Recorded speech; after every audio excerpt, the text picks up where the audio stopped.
Je voudrais faire part d'une réflexion qui m'arrive souvent dans des coachings, c'est sur la responsabilité. Alors il y a plein de cas possibles, on peut dire que c'est un curseur, hein. Il y a des gens qui sont responsables de 0% dans leur vie et des gens qui sont responsables de 100 et ensuite le curseur peut se déplacer. Donc on peut décliner ça chez chaque personne. Alors je vais commencer par les gens qui sont responsables à 0% dans leur vie. Alors dans cette catégorie, on trouve par exemple des gens qu'on appelle pervers narcissiques ou manipulateurs, mais pas que, il y en a plein d'autres.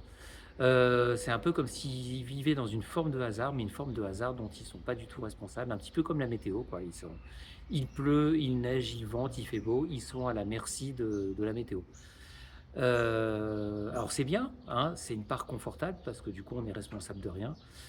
Par contre, il y a un gros inconvénient, c'est qu'on peut rien changer puisqu'on est responsable de rien, donc on se laisse avoir. On met ça sur le dos de la malchance ou de la malédiction ou la faute des autres surtout. Ensuite, si on déplace le curseur, il y a des gens qui vont avoir, 10-20 de part de responsabilité. C'est-à-dire que quand ils ont une altercation, ils commencent à avoir certains réflexes en disant: «Oui, mais je me suis disputé avec cette personne, mais est-ce que par hasard, il n'y aurait pas des choses de mon côté sur lesquelles je peux changer?» Et ce qui est bien quand on coach une personne qui est à 10-20, on peut travailler sur les 10-20. D'ailleurs, c'est la première chose que je dis, hein, si tu es responsable à 10, on va travailler sur ces 10 là. Le reste, on peut pas faire. Et ensuite, on peut rencontrer des gens qui ont un curseur à 50, donc là, c'est pareil. Mais ça devient plus intéressant puisque ces gens-là sont capables de changer, de se prendre en charge.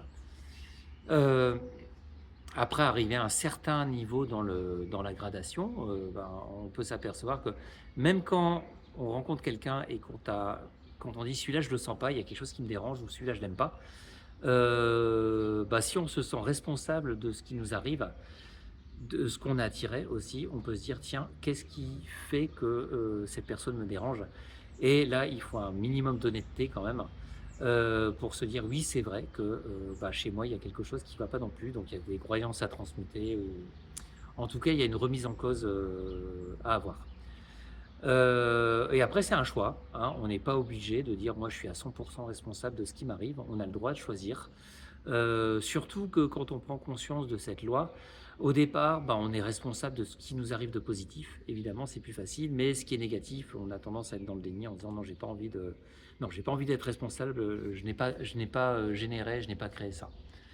Hem, voilà, puis après il y a des gens qui sont proches du 100, c'est-à-dire que quoi qu'il leur arrive, ils ont une part de responsabilité sur laquelle ils peuvent travailler et c'est des gens qui évoluent très vite. Ils laissent pas de place à ce qu'ils appellent le hasard. Après, je vous pose la question, à quel pourcentage vous placez votre curseur? Dites-moi ça en commentaire, ça m'intéresse.